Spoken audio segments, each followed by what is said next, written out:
नमस्कार, जय हिंद साथियों। ओल्ड टीचर 420 में आपका स्वागत है। दोस्तों, आज की इस क्लास में एनसीईआरटी सार संग्रह कक्षा 6 से लेकर 12 तक का वन लाइनर क्वेश्चन देखेंगे। इसमें चैप्टर होगा सिविक्स यानी कि राजनीतिक शास्त्र का मोस्ट इंपोर्टेंट चैप्टर आपात उपबंध। जैसा कि आप लोग को पता ही होगा कि सिविक्स यानी कि राजनीतिक शास्त्र के आपात उपबंध से किसी भी चैप्टर से क्वेश्चन आए या ना आए, आपात उपबंध से एक क्वेश्चन जरूर देखने को मिलता है। तो चलिए वीडियो की शुरुआत करते हैं। आपातकाल में किसी राज्य विधानसभा की अवधि बढ़ाई जा सकती है तो वह संसद के द्वारा बढ़ाई जा सकती है। किसने कहा था कि राष्ट्रपति का आपातकालीन अधिकार संविधान के साथ धोखा है? तो हृदयनाथ कुंजरू ने कहा था। अगला है, राज्य में राष्ट्रपति शासन किसकी सलाह पर लागू किया जा सकता है? तो राज्य में राष्ट्रपति शासन राज्यपाल की सलाह पर लागू किया जा सकता है। अगला है, राष्ट्रपति शासन अधिकतम कितनी अवधि तक लगाया जा सकता है? तो राष्ट्रपति शासन अधिकतम 3 वर्ष तक लगाया जा सकता है।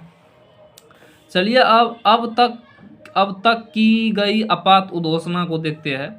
अभी तक अनुच्छेद 352 का प्रयोग 3 बार किया गया है।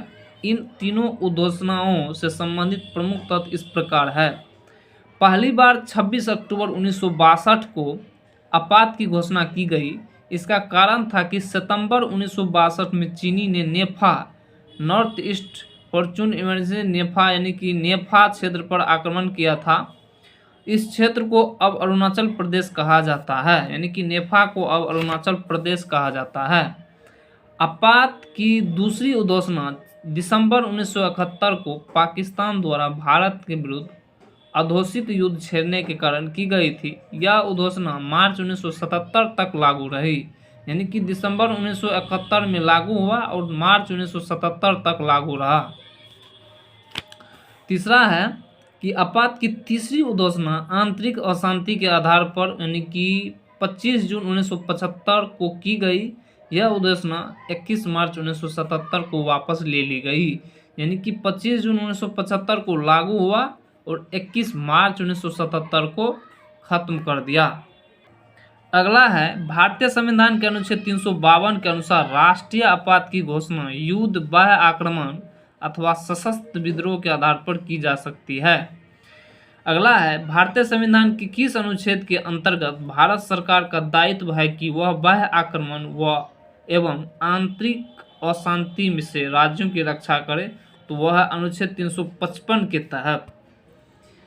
अगला है कि भारतीय संविधान के किस अनुच्छेद के अंतर्गत किसी राज्य में राष्ट्रपति शासन लागू किया जा सकता है? तो अनुच्छेद 356 के तहत किसी भी राज्य में राष्ट्रपति शासन लागू कर दिया जा सकता है।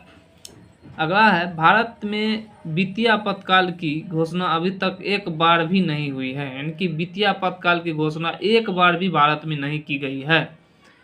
राष्ट्रपति मूल अधिकारों यानी कि अनुच्छेद 20 और 21 के अतिरिक्त के कार्यान्वयन को किस अनुच्छेद के अंतर्गत स्थगित कर सकता है? तो अनुच्छेद 359 के तहत। संसद द्वारा आपातकाल की घोषणा का अनुमोदन कितनी अवधि के अंतराल में होना आवश्यक है? तो 1 माह के अंतराल में। अगला है, भारतीय संविधान के अनुच्छेद 356 के अंतर्गत राष्ट्रपति शासन सर्वप्रथम किस राज्य में लागू किया गया था? तो पंजाब में, यानी कि अनुच्छेद 356 के अंतर्गत राष्ट्रपति शासन सर्वप्रथम यानी कि सबसे पहले किस राज्य में लागू हुआ था? तो पंजाब में लागू हुआ था। राष्ट्रीय आपातकाल में लोकसभा की अवधि आपातकाल की समाप्ति तक बढ़ाई जा सकती है, लेकिन एक समय में केवल 1 वर्ष के लिए ही बढ़ाई जा सकती है। चलिए अब आपातकाल के प्रकार एवं प्रभाव को देखते हैं। अनुच्छेद 352 को राष्ट्रीय आपात कहा जाता है और इसका प्रभाव है, राष्ट्रीय आपातकाल के दौरान संघ और राज्यों के मध्य शक्ति का विभाजन समाप्त हो जाता है और संघ राज्य सूची के विषय पर भी विधि निर्माण कर सकती है। भारत की संघात्मक प्रणाली एकात्मक रूप में कार्य करने लगती है। अब तक राष्ट्रीय आपात का प्रयोग 3 बार किया गया है। दूसरा है अनुच्छेद 356 राज्य आपात। राज्य आपात राष्ट्रपति शासन में राज्य विधानसभाएं भंग कर दी जाती है और शक्तियों का विभाजन भी समाप्त हो जाता है। भारत की शासन प्रणाली एकात्मक रूप ग्रहण कर लेती है। अब तक राष्ट्रपति शासन का प्रयोग 120 से अधिक बार किया जा चुका है। अगला है अनुच्छेद 360, जिसे वित्तीय आपात कहा जाता है। वित्तीय आपात की बात करें तो वित्तीय आपातकाल में संघ और राज्यों के मध्य करों का विभाजन स्थापित कर दिया जाता है। संघ एवं राज्य के अधीन कार्यरत सभी व्यक्तियों के वेतन एवं भत्तों में कटौती की जा सकती है।